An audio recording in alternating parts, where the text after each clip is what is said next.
fluorescent lights of St. Mary's Hospital buzzed like trapped flies against my skull. I'd been on my feet for 11 hours straight, my scrubs clinging to my back with sweat, my hair escaping its ponytail in damp tendrils that stuck to my neck. The smell of antiseptic and something else, something metallic and final, had long since stopped registering. That's what happens when you work the night shift in labor and delivery. You become numb to everything except the ache in your feet and the hollow growl of your stomach. I was invisible here. To the doctors who barked orders without looking at my face, to the families who saw only the uniform, not the woman wearing it, to the world that had decided long ago that girls like me, poor, unremarkable, forgettable, didn't deserve to be seen. My apartment was a shoebox in the worst part of the city, where sirens sang lullabies and gunshots punctuated the night like exclamation marks. I'd learned to sleep through both. What I couldn't sleep through was the bone-deep exhaustion that came from working double shifts just to keep the lights on. The fear that one missed payment would send me spiraling into homelessness. The crushing weight of being utterly, completely alone. It was a Tuesday when everything changed. I remember because Tuesdays were when they restocked the vending machines. And I'd been fantasizing about those stale cheese crackers for the last 3 hours of my shift. My shift had finally ended at 7 in the morning, and I'd stumbled out of the hospital into the gray dawn, my body moving on autopilot toward the bus stop. I never made it there. The collision wasn't violent, just a gentle bump that sent my purse flying, its contents scattering across the sidewalk like seeds.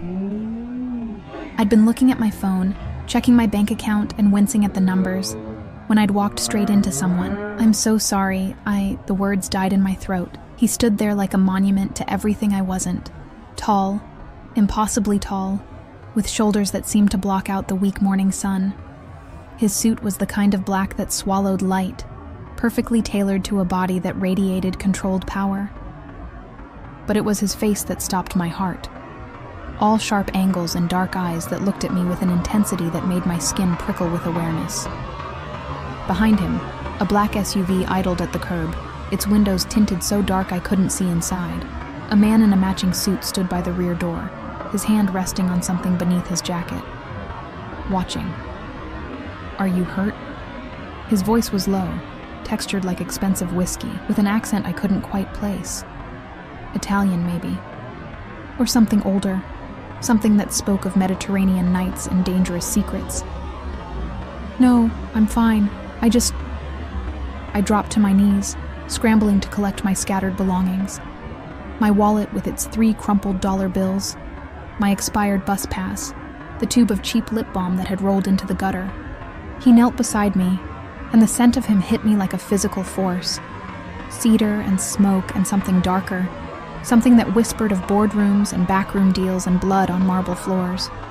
His hands were elegant, manicured, with a thick gold ring on his right hand that caught the light. A ring with a symbol I didn't recognize but somehow knew meant something. Something important. Let me help. It wasn't a question. His fingers brushed mine as he handed me my phone, and electricity sparked up my arm. I jerked back, startled by the intensity of the contact, and looked up into his face. Really looked. He was beautiful in the way that predators are beautiful. All lethal grace and coiled strength. His hair was dark, swept back from a forehead that belonged on Roman coins, a scar cut through his left eyebrow, pale against tanned skin. And his eyes, God, his eyes, were the color of espresso, deep and hot, and entirely focused on me. For the first time in my life, I felt seen. "Thank you," I whispered, clutching my belongings to my chest like a shield. He stood, offering me his hand. I hesitated, then took it. His grip was firm, warm, and when he pulled me to my feet, I swayed slightly, dizzy from exhaustion and something else, something that felt dangerously like attraction. "You work here?" He gestured toward the hospital, his gaze traveling over my wrinkled scrubs, my name tag that read, "Emma, nursing assistant, night shift," I said, hating how small my voice sounded. "Just getting off. You look exhausted." There was no judgment in his tone, just observation. "When did you last eat?" The question was so unexpected, so intimate, that I blinked. I don't remember. Something flickered in his eyes. Concern, maybe. "There's a cafe around the corner. Have breakfast with me. It should have been a question, but it wasn't. And I should have said no, should have thanked him and walked away, and caught my bus and gone home to my empty apartment and my empty life. But there was something about the way he looked at me, like I was a puzzle he needed to solve, a lock he intended to pick, like I mattered. I don't even know your name, I said. Dante. He said it simply, as if the name alone should mean something. Behind him, the man by the SUV shifted, his hand moving beneath his jacket. And you're Emma. My heart stuttered. How did you... He gestured to my name tag with a slight smile that didn't quite reach his eyes. Come. You need food, and I need... He paused, his gaze holding mine with an intensity that made my breath catch. Company. I should have run. Instead, I followed him to the cafe, hyper-aware of the way people moved aside as we passed, of the deference in the barista's eyes when she saw him, of the two men who took up positions at separate tables, their eyes constantly scanning the room. He ordered for both of us, eggs, toast, coffee so rich and dark it smelled like heaven, and we sat in a corner booth where he could see the door. You don't remember me, do you? He asked, watching me over the rim of his cup. My fork froze halfway to my mouth. What? 6 months ago. The hospital fundraiser. You were serving champagne. The memory hit me like a wave. The grand ballroom, the orchestra, the sea of expensive dresses and tuxedos. I'd been one of a dozen servers, invisible in my black vest and bow tie, weaving through the crowd with trays of crystal flutes. And there had been a man, this man, who'd looked at me like he could see through my uniform to the scared girl beneath. I don't, but I did. I remembered. God help me. I remembered the way he'd thanked me, his fingers brushing mine as he took a glass, the way his eyes had followed me across the room all night. You smiled at me, he said softly. Only once, but I remembered. The cafe felt too small suddenly, too warm. Why? Because in a room full of people trying to be seen, you were the only one who didn't care about being invisible. He leaned forward, and the morning light caught the gold in his ring, made the symbol flash. That's a rare thing, Emma. Authenticity. Genuine disregard for the performance. I didn't know what to say to that, so I ate, and he watched me with those dark eyes that seemed to catalog every movement, every breath. We talked, or rather I talked, nervous energy making me babble about my job, my tiny apartment, my non-existent social life. He listened, asking questions that made me feel interesting, important, worth listening to. By the time we finished, the sun had fully risen, and I'd forgotten about being tired. Forgotten about being invisible. Let me drive you home, he said. And again, it wasn't really a question. I should have said no, should have insisted on the bus, but his hand was on the small of my back, warm and possessive, guiding me toward the waiting SUV, and the man with the hidden gun was opening the door, and I was sliding into leather seats so soft they felt like sin. The drive was silent, except for the low hum of the engine and the soft beep of his phone. Several phones, I noticed, each buzzing with messages he glanced at and dismissed. He sat close enough that I could feel the heat of him, smell that intoxicating scent of cedar and danger. When we pulled up to my building, crumbling brick and rusted fire escapes, I felt shame wash over me. This was where I lived. This was what I was. But Dante just looked at me, his expression unreadable. Have dinner with me tonight. I work tonight, I said automatically. Tomorrow, then. His hand reached out, his thumb brushing my cheek in a gesture so tender it made my chest ache. Say yes, Emma. I should have said no. Yes, I whispered. His smile was slow, dangerous, satisfied. I'll pick you up at 7. I stumbled out of the SUV in a daze, climbed the 3 flights to my apartment, and collapsed on my bed, still wearing my scrubs. I fell asleep with the ghost of his touch on my skin, and woke 6 hours later to a knock on my door. A delivery man stood there, holding a box. Inside was a dress, emerald green silk that whispered like secrets, with a note in bold, slashing handwriting. For tomorrow, wear nothing else. D. My hands trembled as I held it up to the light. The fabric was so fine it was nearly transparent, So expensive I was afraid to touch it. This was insane. He was insane. I was insane for even considering. My phone buzzed. An unknown number. Sleep well, Emma. Dream of me. I did. God help me. I did. I spent the entire next day in a state of suspended disbelief, the dress hanging on my closet door like an accusation. Every time I passed it, the silk seemed to shimmer with promise and warning in equal measure. I told myself a dozen times I wouldn't wear it, wouldn't go, would text him, somehow, even though I didn't have his number, and cancel. But 7 o'clock found me standing in front of my cracked bathroom mirror, the green dress clinging to curves I didn't know I had. My hair falling in waves I'd spent an hour coaxing with a borrowed curling iron from my neighbor.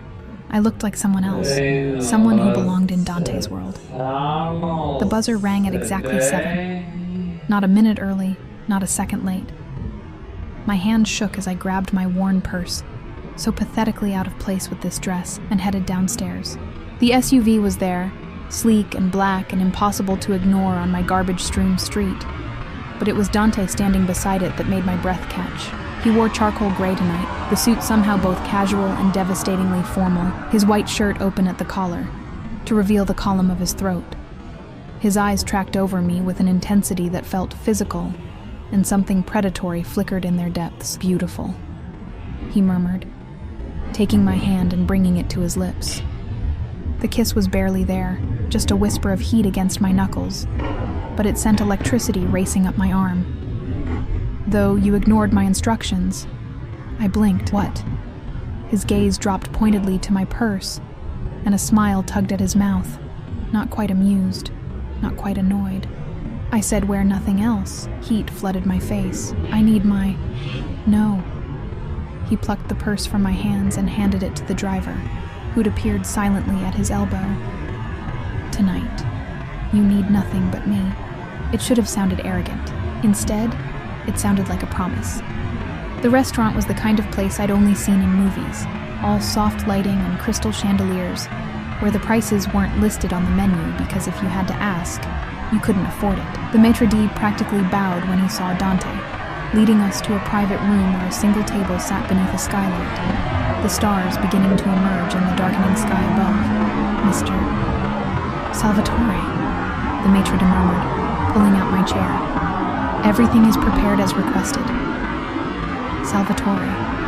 So now I had a last name to go with the face that had haunted my dreams.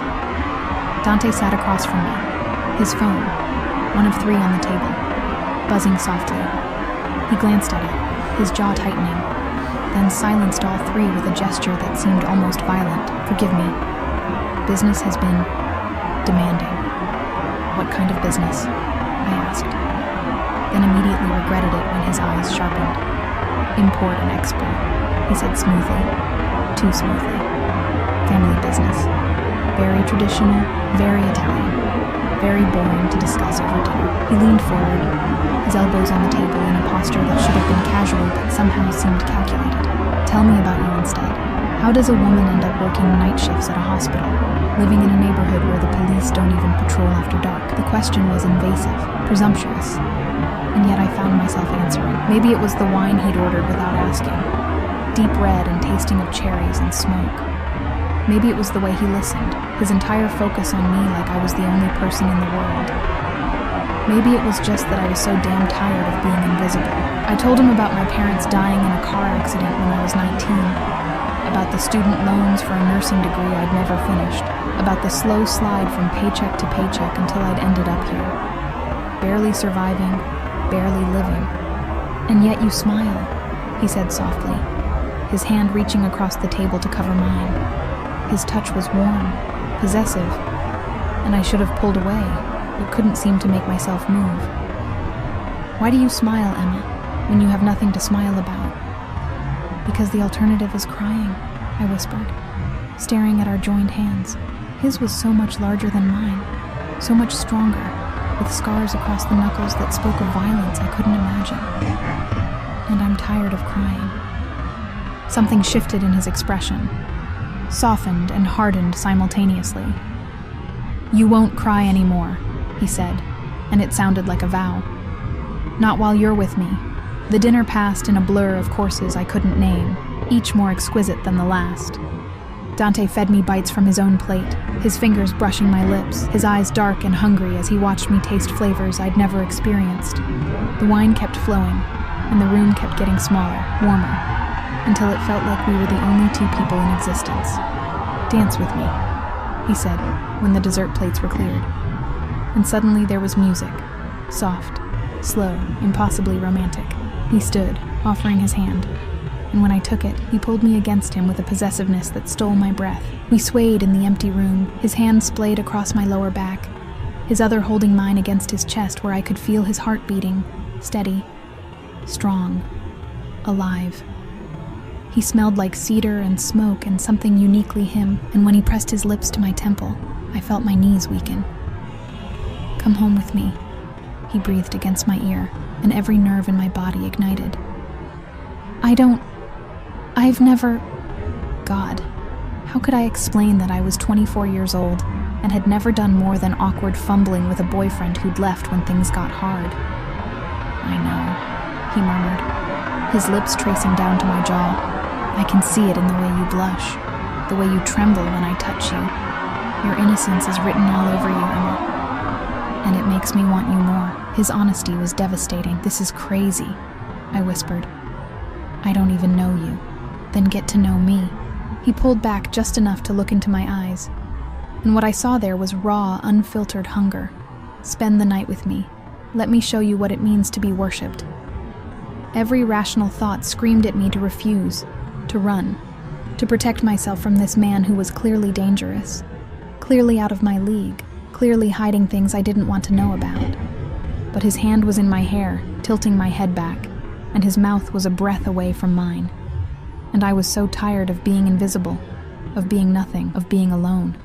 "Yes," I breathed, and his kiss was my reward. It started soft, almost gentle, his lips moving against mine with a patience that made my toes curl. But then I gasped, and he took advantage, his tongue sweeping into my mouth in a claiming that left no doubt about his intentions. He kissed like he did everything else, with absolute control and devastating thoroughness. And by the time he pulled back, I was clinging to him, my legs unable to support my weight. "My car," he growled against my lips, and then we were moving, his arm around my waist, practically carrying me through the restaurant where staff melted out of our path, their eyes carefully averted. The SUV was waiting, the driver holding the door open with a carefully blank expression. Dante bundled me inside, and the moment the door closed, his mouth was on mine again, hot and demanding, his hands sliding up my thighs, bunching the green silk around my hips. "Dante," I gasped, aware of the driver in the front seat, separated by only a thin partition. "He can't see," Dante murmured, his teeth grazing my neck. "And I don't care if he could. Let them all know you're mine." The possessiveness in his voice should have alarmed me. Instead, it sent heat pooling low in my belly, made me arch into his touch, made me forget every reason this was a terrible idea. The drive seemed to take hours and seconds simultaneously. By the time we pulled up to a building that looked more like a fortress than a home, all stone walls and iron gates, I was trembling with need and nerves.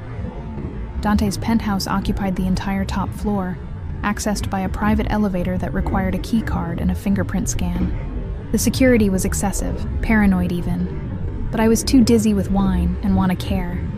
The doors opened onto a space that was all dark wood and leather, floor-to-ceiling windows overlooking the city, art on the walls that probably cost more than I'd make in a lifetime.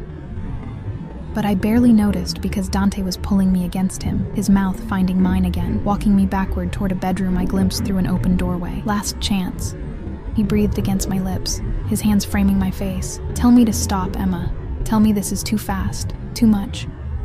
Tell me no, and I'll take you home, and we'll pretend this never happened."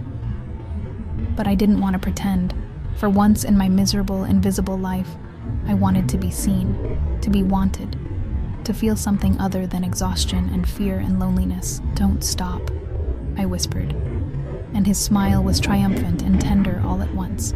What happened next was a blur of sensations. His hands removing my dress with practiced ease, his mouth on skin that had never been touched with such reverence. his voice whispering words in Italian I didn't understand but felt in my bones.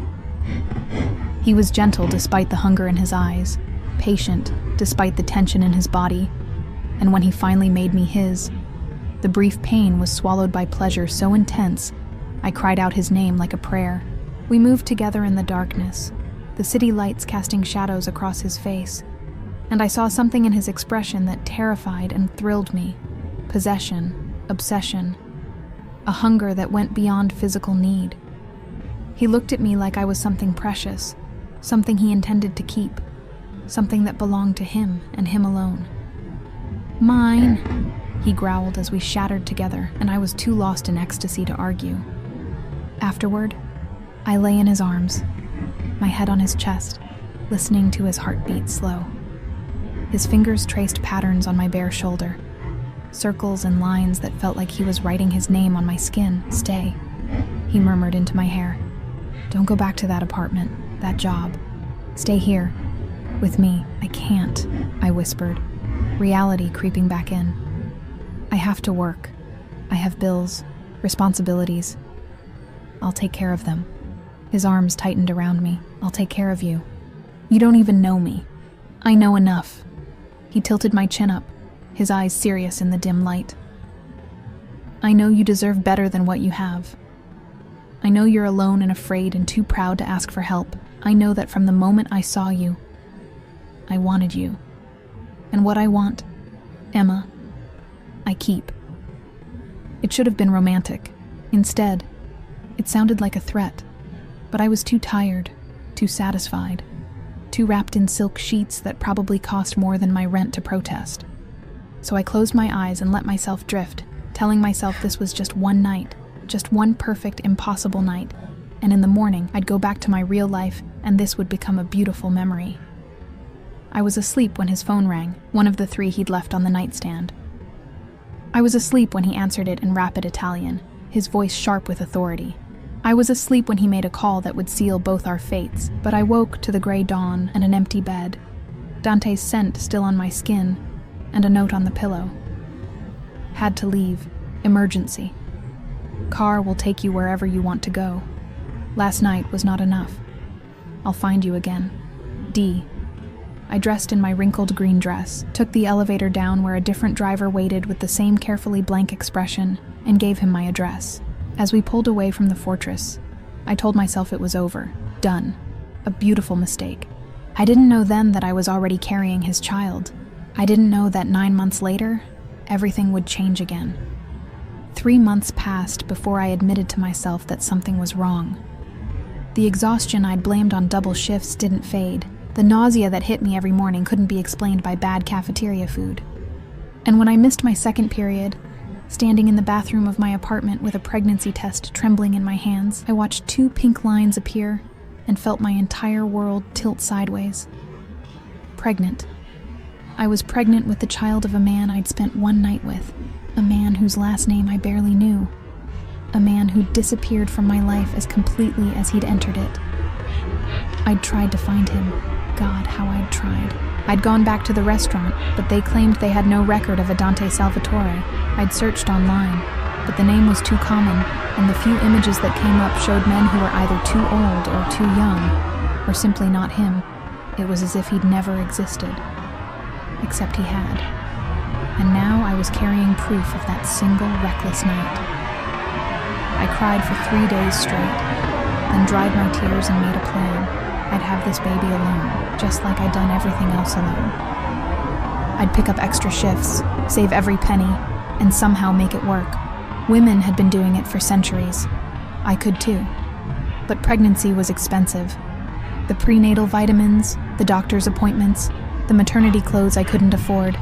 It all added up faster than I could save. I worked until my feet swelled so badly I could barely walk, until my back ached with every step, until the other nurses started giving me concerned looks and suggesting I take it easy. I couldn't take it easy. Easy was a luxury for women who had someone to lean on. By my 7th month, I'd been forced to cut back to single shifts, my body simply unable to handle more. My savings dwindled to nothing. My electricity got shut off twice. I learned to eat cereal for every meal because it was cheap and filling and didn't require cooking. And every night, alone in my dark apartment with my hands on my swollen belly, I thought about Dante, about the way he'd looked at me like I mattered, about the possessiveness in his voice when he'd called me his, about the promise he'd made to take care of me, a promise that had evaporated with the morning light. I hated him for that, hated him for making me hope, for making me feel, for leaving me with this precious, terrifying responsibility. But I also couldn't regret it, because this baby, this tiny, constant presence kicking against my ribs, was mine. The first thing that had ever been truly, completely mine. Labor started on a Tuesday night, exactly 9 months after that first collision on the sidewalk. I was at work, naturally, because I'd needed the money too desperately to take maternity leave any earlier than absolutely necessary. The first contraction hit while I was helping another mother through her delivery, a cramping sensation that stole my breath and made me grip the bed rail. Emma? Maria, one of the senior nurses, looked at me with alarm. Are you okay? I'm fine, I lied. But then another contraction hit, stronger this time, and the lie became impossible to maintain. They moved me to a delivery room, the same sterile space I'd worked in countless times, now seeing it from the other side. Maria stayed with me, holding my hand, coaching my breathing, being the support system I didn't have. But as the hours dragged on and the pain intensified, I'd never felt more alone. There's no one we can call? Maria asked during a brief reprieve, wiping sweat from my forehead. No family, no boyfriend, no one, I gasped. And then another contraction hit, and I was screaming, begging for relief that wouldn't come. 23 hours later, at 4:47 in the morning, my daughter entered the world with a furious cry that made my heart explode with love so fierce it was painful. They placed her on my chest, tiny and perfect and absolutely mine. And I sobbed with exhaustion and joy and terror. She's beautiful, Maria whispered, tears in her own eyes. Have you thought of a name? Lucia, I breathed, the name coming from somewhere deep inside. Her name is Lucia, light. My little light in all this darkness. But the darkness wasn't finished with me yet. The complications started almost immediately. Excessive bleeding that wouldn't stop. My blood pressure dropping, alarms screaming.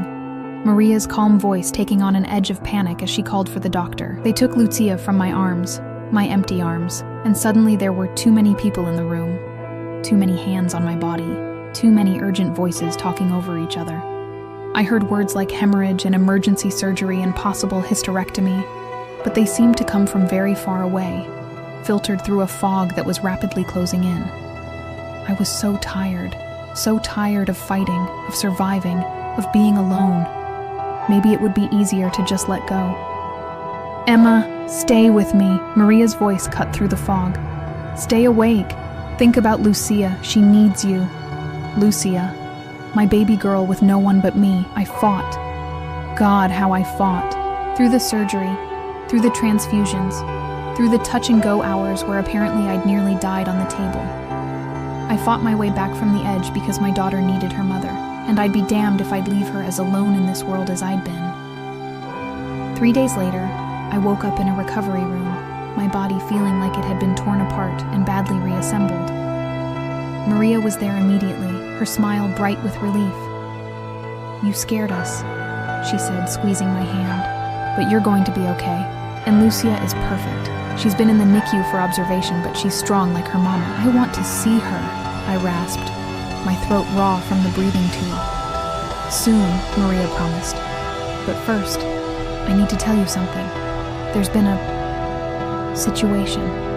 My heart lurched. Is she okay? Is Lucia is fine, Maria assured me quickly. It's not about her health. It's about Emma. When you were admitted, we needed information for your file. Emergency contacts, medical history, father's information for the birth certificate. You were unconscious, so we went through your belongings. Horror washed over me. What did you... We found his business card, in your wallet.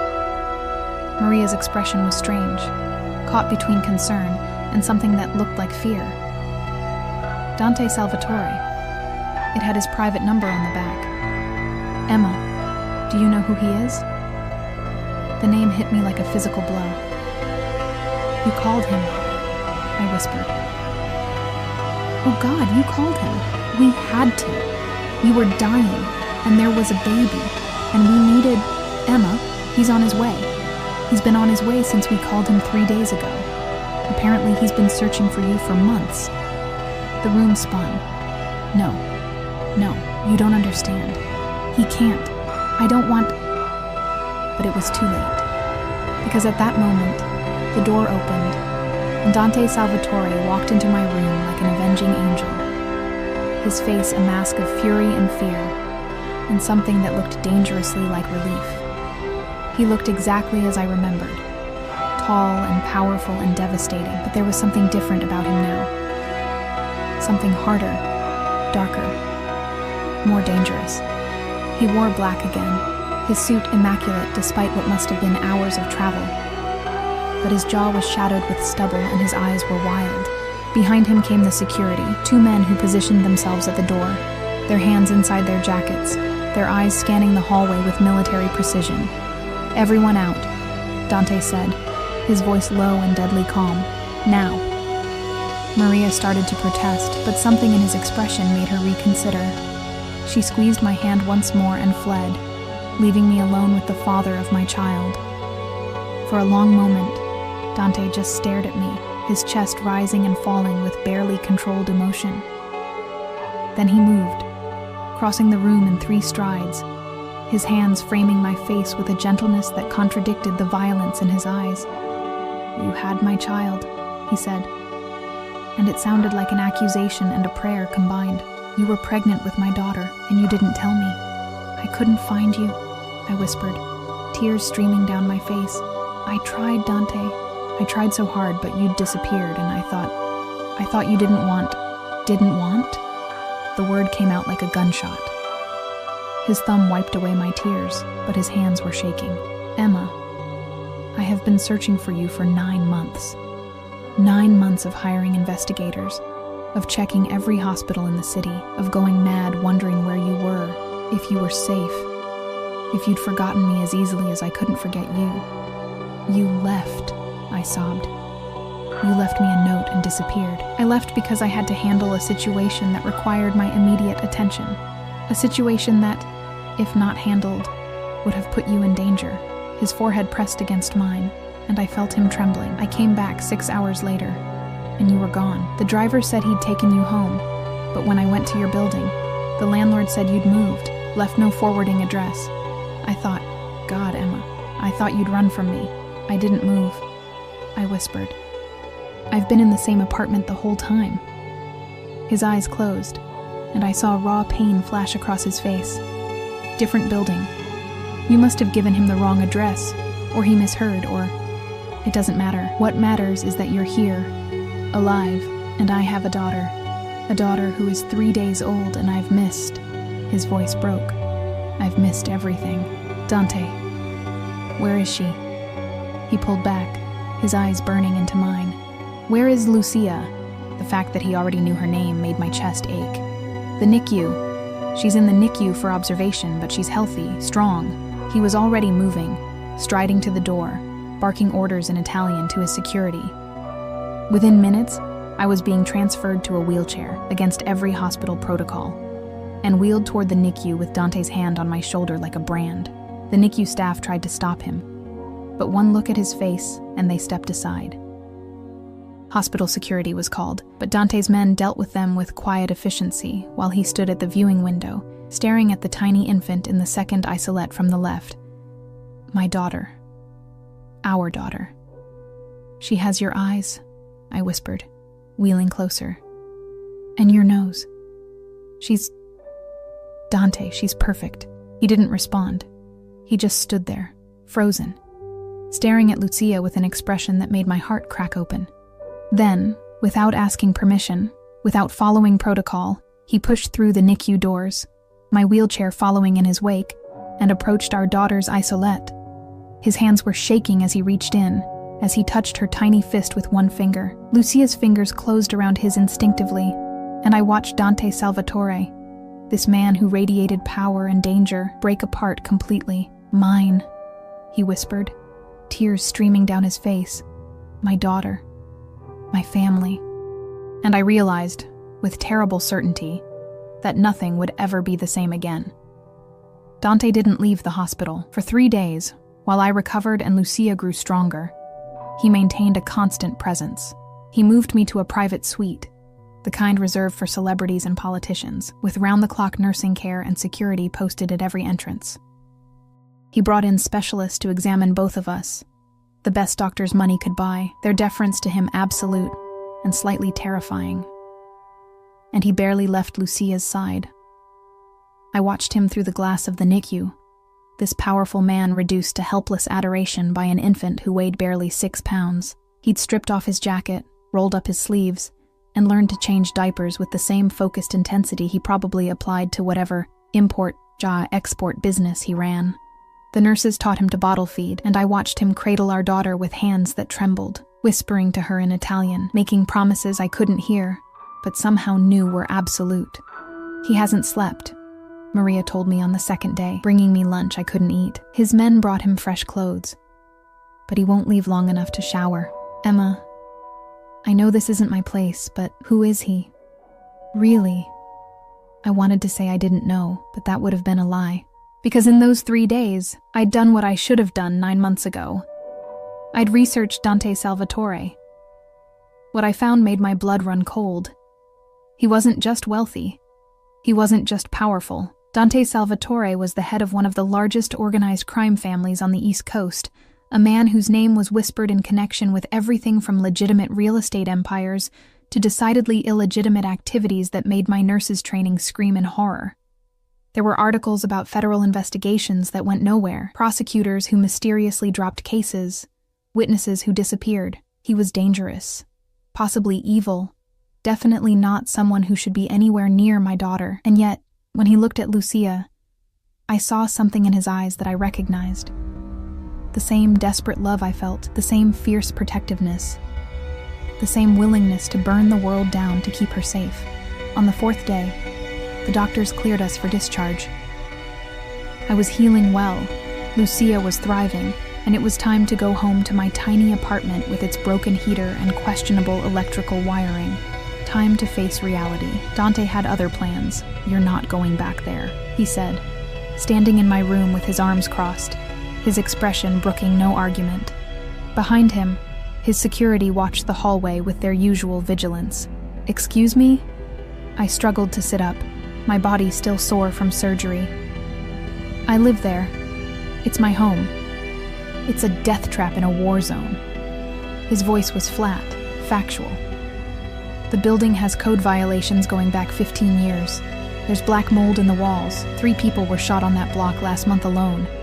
You're not taking my daughter there. She's my daughter too. I shot back, anger flaring. And I don't have anywhere else to go, Dante. Some of us don't have penthouses and private security, and you do now. He moved closer, sitting on the edge of my bed with a casual possessiveness that made my breath catch. You have everything now, Emma. You and Lucia both. I've already had your things moved. The words took a moment to register. You what? Your belongings, what little there was, have been packed and moved to my home. Your apartment has been paid off. Your landlord compensated for early termination of the lease. You won't be going back. Rage and fear warred in my chest. You can't just... You don't get to make decisions for me. I don't care how much money you have or who you are. You can't just... I can. His hand covered mine, gentle but immovable, and I will. Emma, I have spent 9 months searching for you. 9 months going out of my mind, wondering if you were safe, if you were eating, if you were thinking about me the way I couldn't stop thinking about you. And now I find out you were pregnant, with my child, living in squalor. Working yourself to exhaustion, nearly dying in childbirth because you couldn't afford proper prenatal care. I had prenatal care, I protested weakly, at a free clinic where you waited hours to see a different doctor every visit. His jaw clenched. I know everything now, Emma. I know about the shut-off notices, the empty refrigerator, the shifts you worked up until the day you went into labor. I know you almost died because your body was too malnourished, too exhausted to handle the stress of delivery. Shame burned through me. I did the best I could. I know. His thumb stroked over my knuckles. And it breaks my heart. But you don't have to do your best anymore. You don't have to struggle or suffer or be alone. Let me take care of you. Both of you. I don't want to be taken care of, I whispered. But even I could hear the lie in my voice. I want to take care of myself. Then think of it as taking care of Lucia. He leaned closer, his scent wrapping around me like smoke. She deserves better than that apartment. She deserves safety, comfort, opportunity. She deserves a father who will give her the world. Are you really going to deny her that because of pride? The words hit like arrows, each one finding its mark, because he was right. God help me, he was right. I could barely afford to feed myself, let alone a baby. I had no savings, no support system, no way to provide the life my daughter deserved. This is temporary, I said finally, hating how defeated I sounded, just until I get back on my feet, find a better job, save some money. Then Lucia and I will get our own place. Something dark flickered in Dante's eyes, something possessive and slightly cruel. Of course, he said smoothly. Whatever you want, Emma. But I knew he was lying, just like I knew I was lying to myself. The penthouse hadn't changed, but my perception of it had. What I'd seen as luxury 9 months ago now looked like a fortress. Security cameras in every corner, bulletproof windows, doors that required fingerprint and retinal scans. The art on the walls was beautiful, and probably priceless.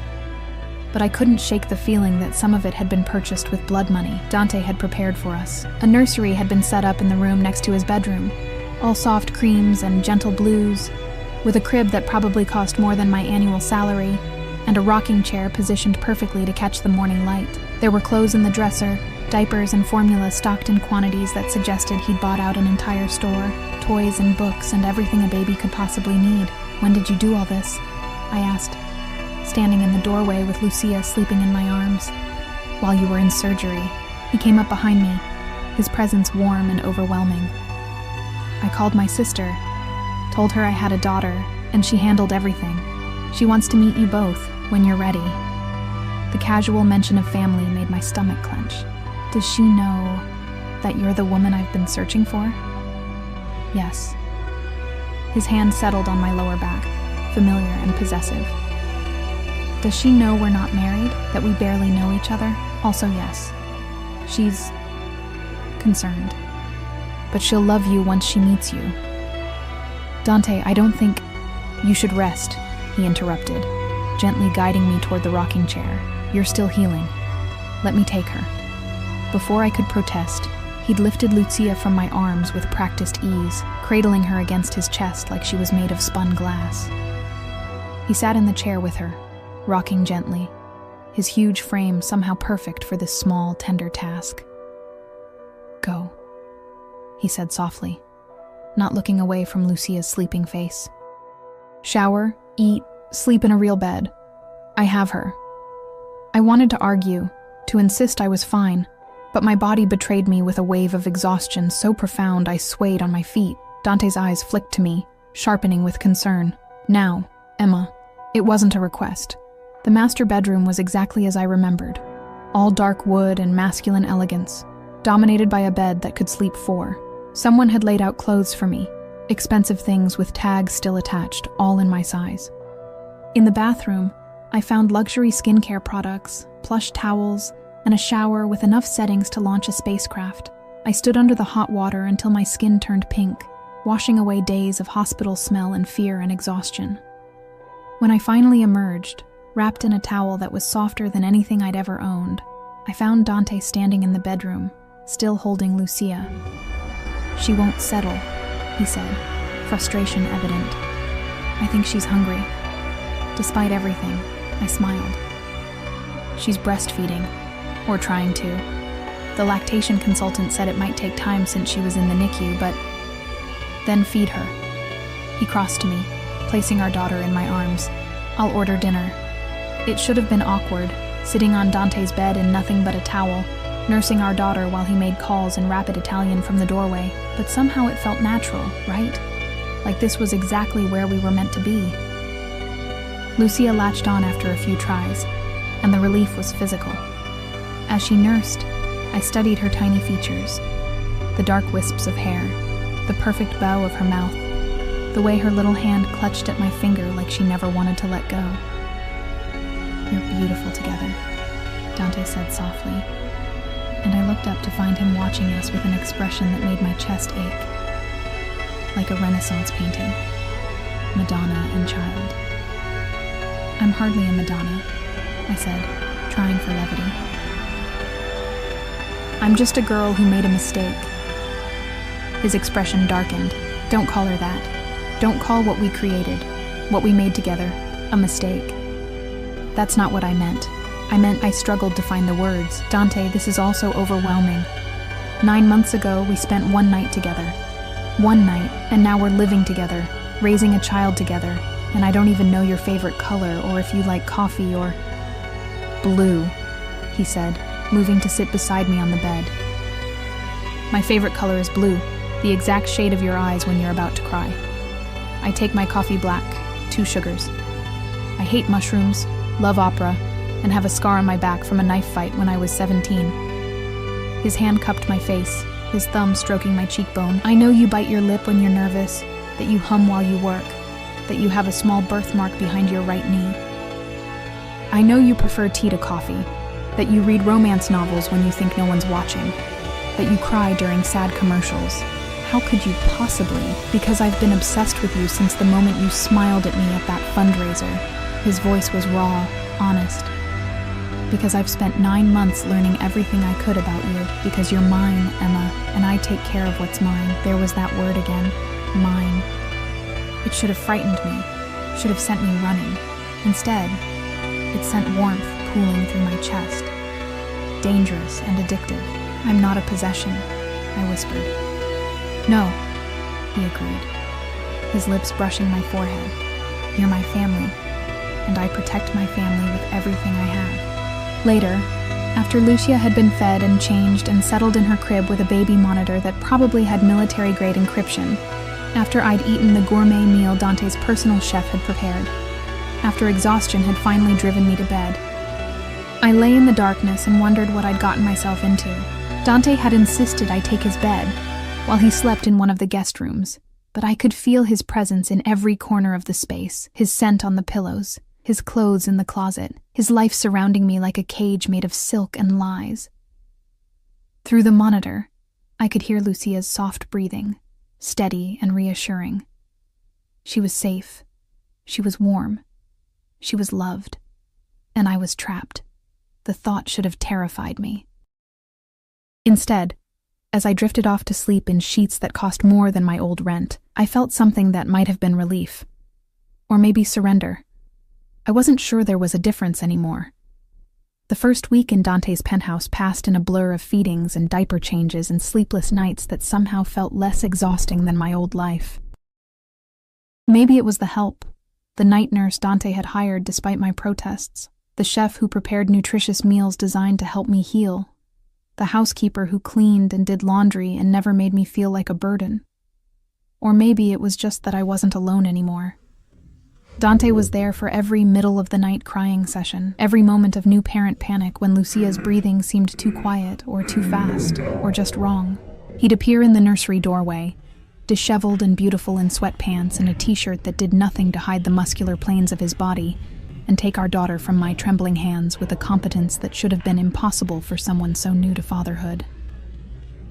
"Sleep," he'd murmur, already rocking Lucia against his chest. "I've got her." And I'd stumble back to bed, too exhausted to argue, and wake hours later to find him still in the rocking chair, our daughter asleep on his chest, his hand protective on her tiny back. He was a good father. The realization should have been reassuring. But instead, it terrified me.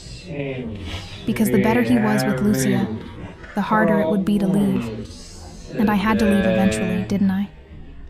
This arrangement was temporary. I was just getting back on my feet, except I wasn't looking for jobs. Wasn't searching for apartments. Wasn't planning an exit strategy. I was falling into a routine that felt dangerously permanent. It was on the 8th day that everything changed. I woke to raised voices coming from Dante's office, his door closed but not quite shut. The words in Italian, but the tone unmistakable.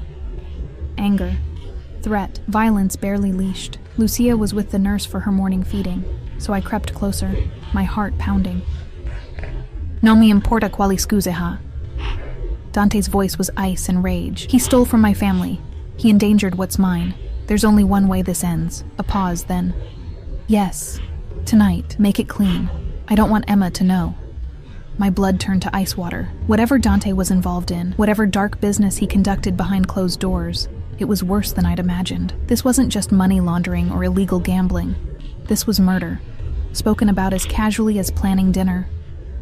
I backed away from the door, my hands shaking, and nearly collided with a man I'd never seen before.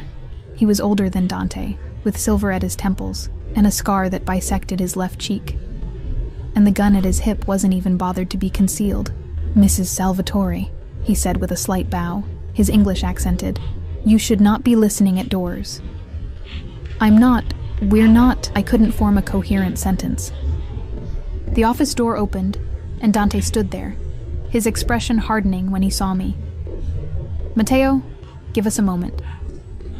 The scarred man disappeared like smoke, and suddenly I was being pulled into the office, the door closing behind us with an ominous click.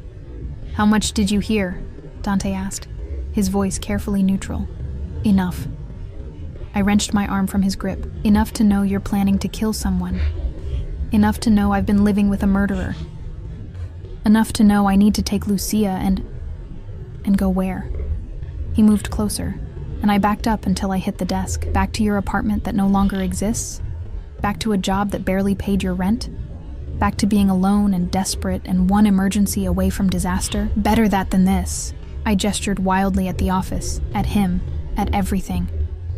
"Better than living with a man who casually orders executions over breakfast.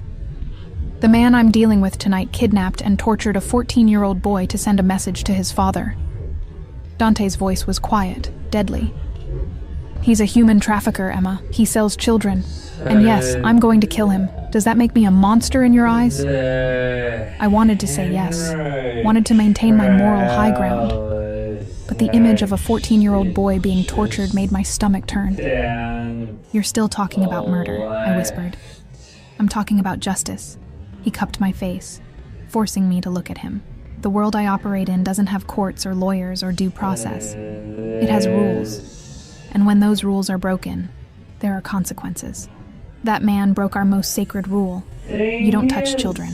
Ever. And for that, he'll pay the price." "Our rules? Our family?"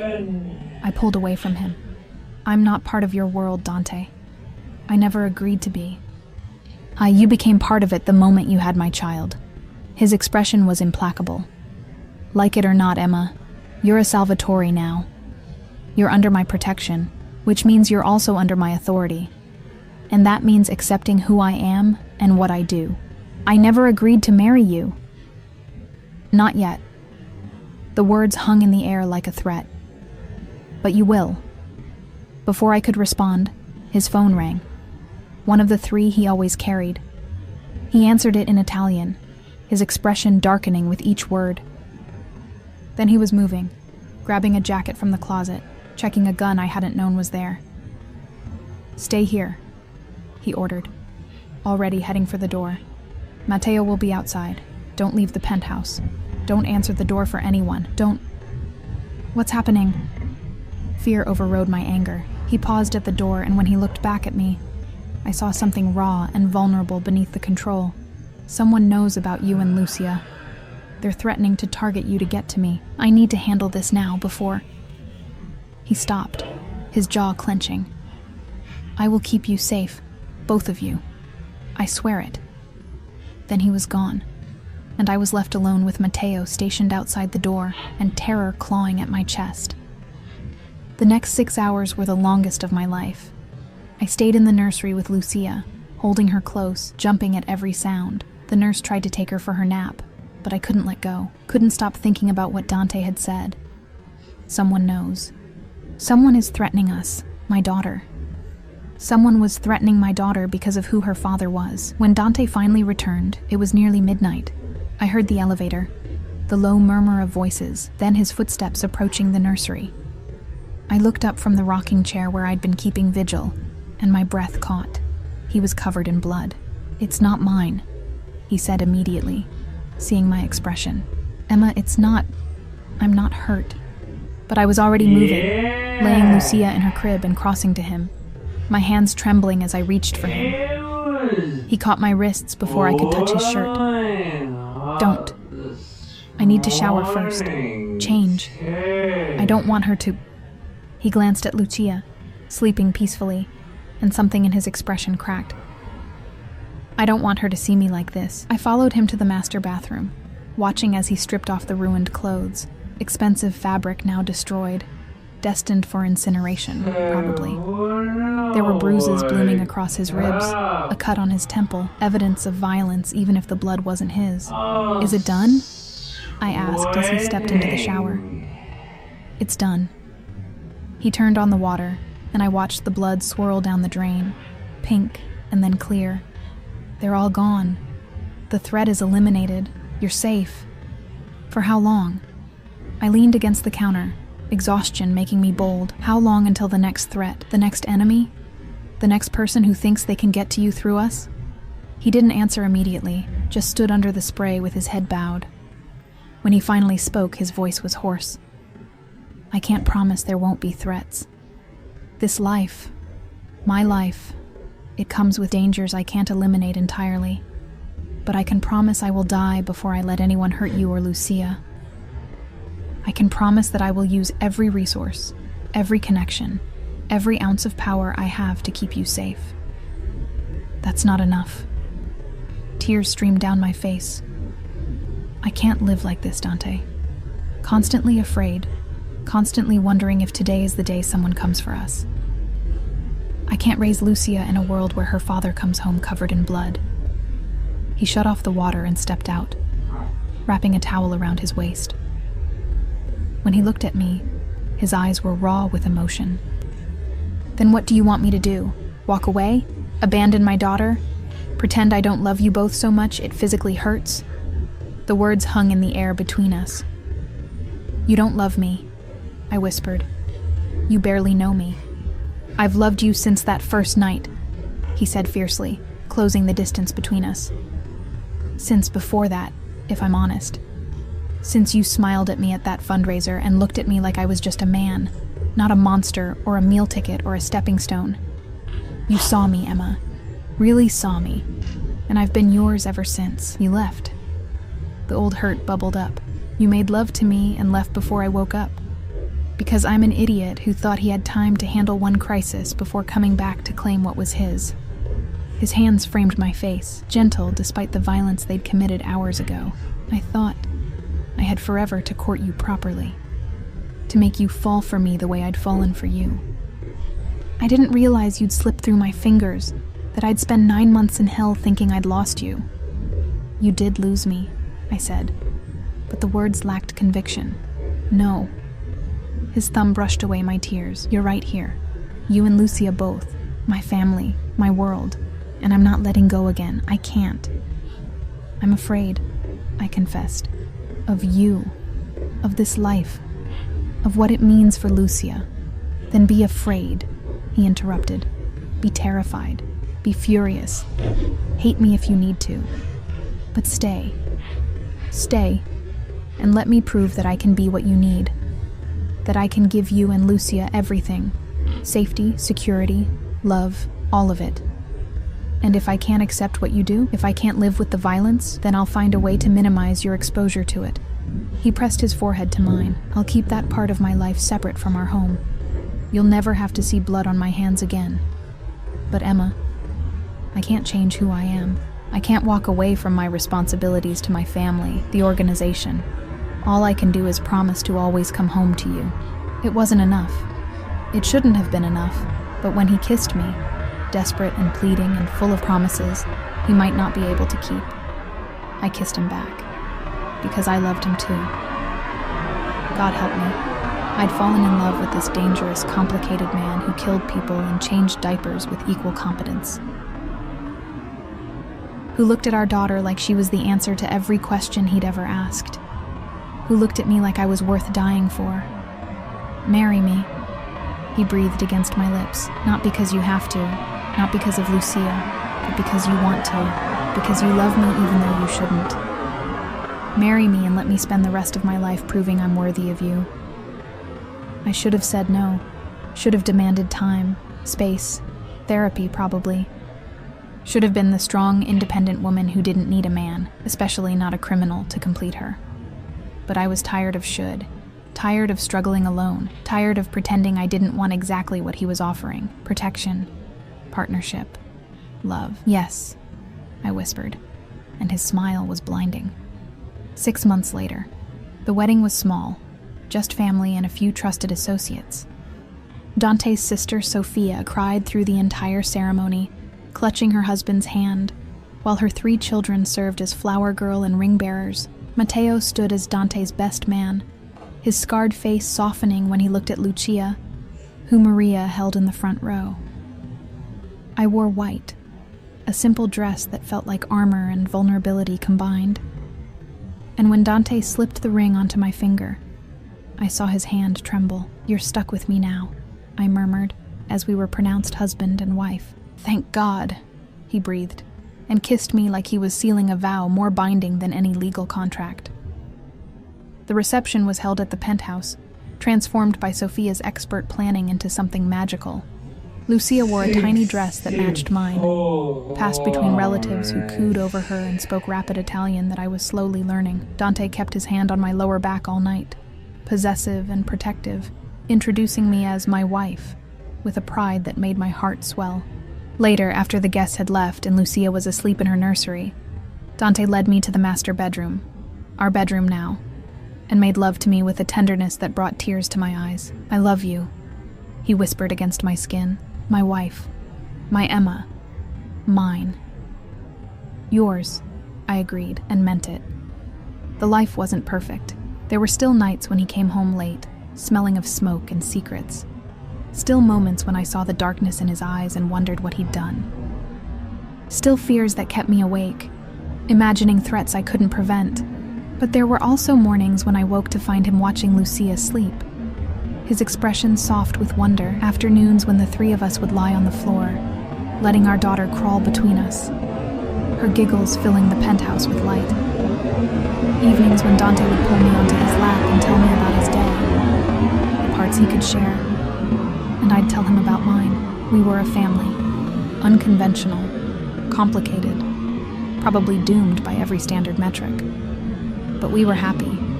And when Lucia took her first steps at 10 months old, walking straight into her father's waiting arms while he laughed with pure joy, I knew I'd made the right choice. This man, this dangerous, devoted, impossibly complicated man, was exactly where I was meant to be.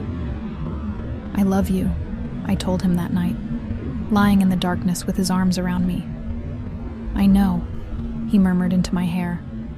"You tell me every day with how you look at me, how you trust me with our daughter, how you've built a life with me despite every reason not to. You're braver than you think, Emma Salvatore." "Mrs. Salvatore," I corrected with a smile. "I'm Mrs. Salvatore now." "Yes, you are." His arms tightened around me, mine forever, just like I promised. And in the nursery down the hall, Lucia slept peacefully, safe in the fortress her father had built, loved by parents who'd found each other in the most unlikely way. We weren't perfect, but we were real. We were family, and that was enough.